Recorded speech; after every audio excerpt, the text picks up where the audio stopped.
Welcome back to the Roy West Radio Show on AM 560 KLVI, broadcast to you every Sunday, 12 to 1, and through the interwebs on iHeartRadio app and all the other podcasting apps that are there. I am so excited to bring to you this guest, Rebekah Maxwell, who is the most recent winner of the Spark Award from the Better Business Bureau, but also is quite an inspiration to me and to, I know, a lot of others. Let me add her in. Hello, Rebekah. Hey, Charlie. So can you give me a little background on the Spark Award? Because I realize that is an award where you need to be nominated by someone else. And then it also, if I'm not mistaken, requires reinforcement from additional people to then get this award, having to do with community involvement, correct? Correct. The Spark Award with Better Business Bureau serving Southeast Texas, you do have to be nominated, like you just said, and I still don't know who nominated me. I've asked and tried to get that information to thank the person, but they haven't let me in on that secret. And then you have to submit a written application as well as a video, and you're supposed to include people you work with in the video portion of the application. So I had several different people help me out with that. And it does focus on community involvement as well as character and integrity and how you run your business. Awesome.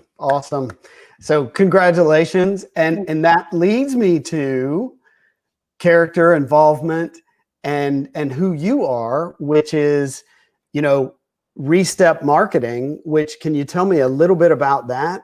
Sure. I started ReStep Marketing in 2013.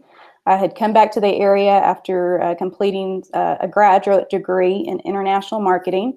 And I actually got my first job was actually with Better Business Bureau serving Southeast Texas. And I started getting involved in the business community and speaking with business owners. We started talking about what I had studied, which was marketing, with an emphasis in social media. And again, this was 2013. So it was still at the beginning when businesses were learning how to use that as an advertising platform.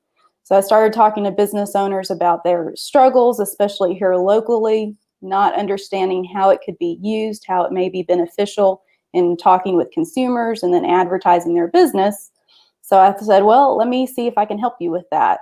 And my first client was Bill Clark Pest Control. And I told Mr. Clark, whenever we had our first meeting, he asked me how much I was going to charge him for what we were talking about. And I said, I don't know. I've never done this before. I don't know how to evaluate a price structure for this. So can I just do it for you for free and we can talk about it later?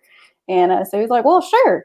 And then we worked together for about a month. I helped them get started on some of the platforms they were using and got everything up to date, logos similar, made sure their branding was consistent across all the platforms. And then they turned around and paid me.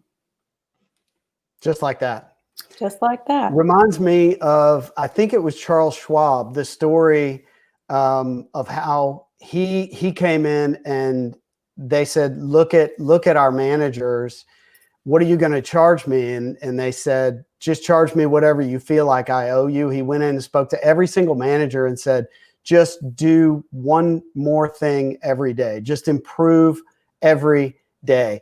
And it ended up being, he got paid, I believe, the equivalent in today's dollars of $400,000 when all that was done. And it's admirable what you've done, but also kind of in line with our social media influencer side hustle kind of businesses now, where it's like, how do I legitimize myself? And it's literally not a money thing. It's use me, let me prove myself, and then you evaluate me and go from there.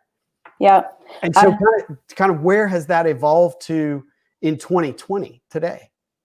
Well, I still have that kind of a philosophy. Obviously, I do have a more structured pricing with my business, but I still just do month to month with my current clients. So I don't have any long-term contracts, and I tell them, everyone up front, look, if at some point this isn't working, I don't want you to feel like you have to use me for 6 months or a year, because that's in a contract. I want us to work together because you see value in what I'm providing to your business, and because we want to work together. So that's worked out pretty well. I've had several long-term clients that have come on board throughout the years. Mason Construction is one of my longest clients that I've had for about a little over 6 years now. And then, as you know, being in business, when you have that first client, like Bill Clark Pest Control was for me, it's easier to talk to other businesses because you can give an example of the work that you've done. Well, so wonderful. And you've already created the relationships with your job with the Better Business Bureau. And then I'm not sure where your involvement with the Chamber of Commerce came into play, but you're also one of the originals on the Young Professionals Organization, right? Yeah. I mean, and have helped build that into what that is today. And so it's just the bigger philosophy of giving back. And ultimately, you expect nothing in return, again, but it just continues to give back to you, right? Yes, exactly. I've been very blessed with some of the opportunities that I've had through various organizations like the Chamber of Commerce, especially the Beaumont Chamber. I've been very involved with. You mentioned Southeast Texas Young Professionals. So I'll be specific. I was not one of the founding members, but I joined pretty quickly. They had started when I was away at school, and when I came back, I got involved pretty early on, and actually served in a number of roles, including chairman of their steering committee.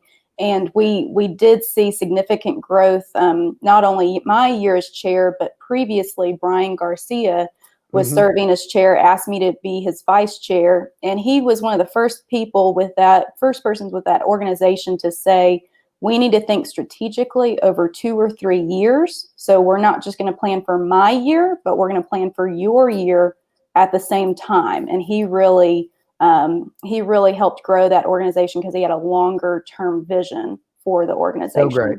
Yeah. And I was actually involved when that was created and got to see that unfold and saw you grow that organization from an idea with some very solid people involved to where you took it and then took it to the next level with a lot of help. But again, it's all these little business nuggets that you're dropping on us today, which is, you hear about the 10-year overnight success, and every business, in order to become what they are, takes a lot of hard work, and it takes a lot of time. It takes a lot of patience, and it takes a willingness to endure roadblocks in the middle of the way. I mean, what fascinates me about you is I'm not sure if I can even do this. And then let me do this for you and see if I can figure it out, to where now I'm assuming it's created a lifestyle for you. Yes. Yep. It's been a lot of fun. And you make that point about 10-year overnight successes, because so many people they don't see all of the hard work, or it's that classic duck looks like it's calm on top of the water and underneath the feet are going. A lot of people don't think about the day in, day out hard work, the frustrations along the way, or questioning, I've had those. Am I still supposed to do this? Is this going to work? But just continuing to work hard, and a lot of the opportunities I've had have come from being involved in different organizations, like you've already mentioned, other organizations like the Rotary Club of Beaumont, or READY, the Regional Economic Development Initiative, with people doing economic work in Southeast Texas, where, I just got involved in these organizations because I wanted to give back to the area. And then it turns around and they want to do business with me. And I go, oh, yeah, I do have a business. Let me talk to you about that too. So it's been kind of interesting. That's amazing. And I love to hear it. I love the story. I love how you've gotten so involved so early. And I realize 7 years is a long time, but in my picture, it's really not that long of a time. And I am so proud of what you've been able to do to see you do things that may not be comfortable for a lot of other people. And, you know, we say when you go north, when everybody's going north, go south. I love it that you got involved, you grow the organizations you're involved with, you'll take on a project and you finish it. Tell the people where they can find you. They can find me online, obviously on social media, either Rebekah Maxwell or ReStep Marketing. And then on Instagram, I'm Bekah, Bekah Max, Max. So they can find me pretty much everywhere, Facebook, Twitter, Instagram, LinkedIn, and they can find my business on Facebook, Instagram, and Twitter as well. Great. Rebekah, you're quite the inspiration. Thank you for coming on today, and I look forward to the next visit. Thank you for having me, Charlie. You got it.